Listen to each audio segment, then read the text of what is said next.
We turn now to the economy and that major decision from the Federal Reserve in its ongoing fight against inflation. The Fed raising its benchmark interest rate by another 0.25%, pushing it to its highest level since 2007. The move also leading to some concerns that it could not only put additional pressure on consumers, but also negatively impact the ongoing banking crisis we've seen in this country over the last few weeks. Here to break it down for us, NBC's business reporter, Cheung.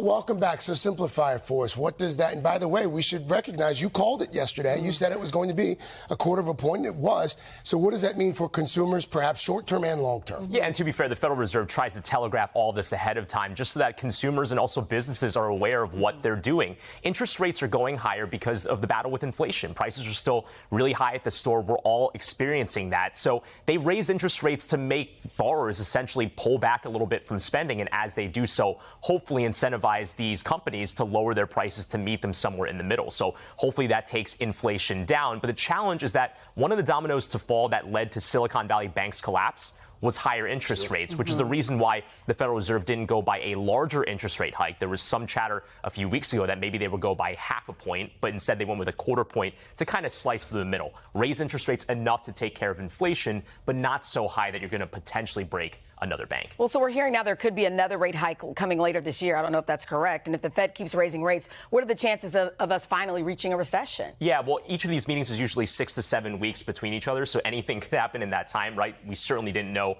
banking issues were going to come up since the last meeting, but we got some projections from the Fed policymakers yesterday that said, look, they could do one more 0.25 point hike before the end of this year and then stopping. But look, the translation for all Americans that are maybe, not necessarily in the know on monetary policy and how the Federal Reserve works is that it's going to be really expensive and will remain expensive to borrow for a mortgage, for your credit card, for your auto loans, right? Mortgage rates are now around 6.6%. Some people are seeing 7%. And as long as the Fed is not cutting interest rates, which Fed Chairman Jay Powell said yesterday they're not thinking about doing, that means that those rates are all going to remain high. So pretty tough for home buyers right now. All right, Cheung. Thank you.